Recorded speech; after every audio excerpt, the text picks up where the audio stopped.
Finance Minister Zdravko Maric confirmed yesterday that he had succeeded in issuing 1.25 billion euros worth of 10-year bonds at an interest rate of almost 3.2%, which will reduce budgetary expenditure on paying interest by more than 300 million kuna.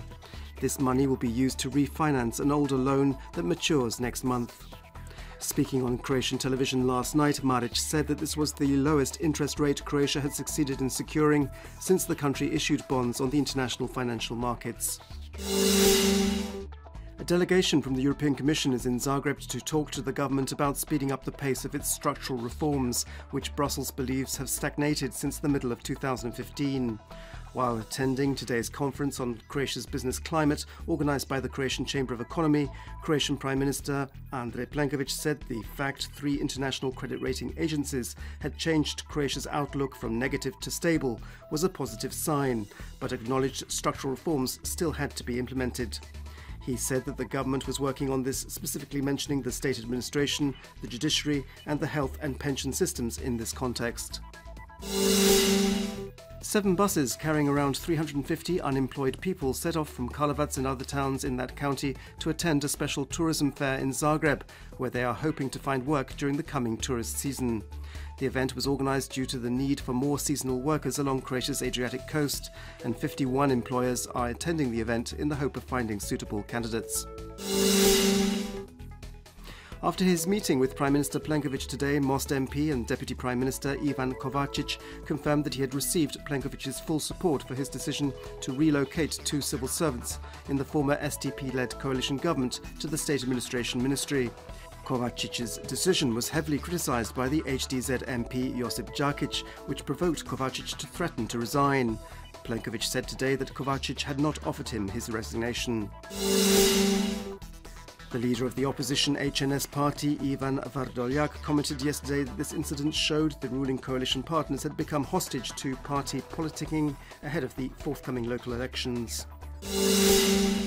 After attending a meeting of the HDZ's branch in Čakovec this morning, the HDZ's General Secretary, Gordan Jandroković, emphasised that there was no plan to reduce the number of counties in Croatia.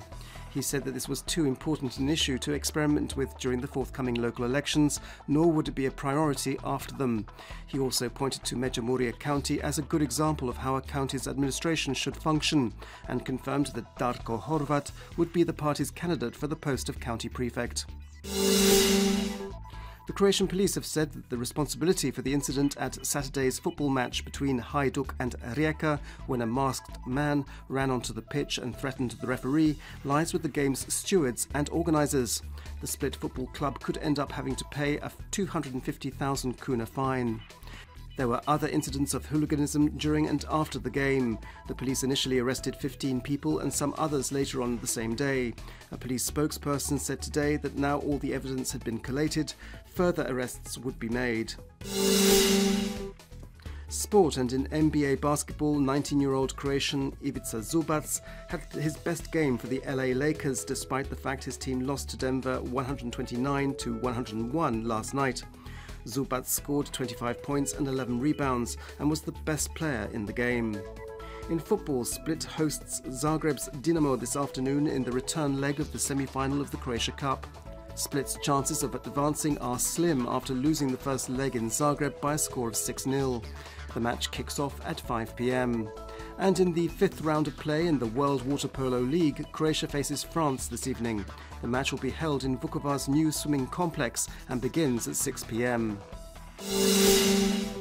This afternoon's forecast calls for mainly sunny weather on the coast with occasional moderate cloud cover inland. There'll be a gradual build-up of cloud in northern and eastern regions where there is the chance of the odd drop of rain. There'll be a light to moderate northeasterly bura and northwesterly wind on the coast. Highest daily temperatures will be between 13 and 18 degrees Celsius, a little lower in mountainous areas. The next days will be similar, mainly or partly sunny and mostly dry.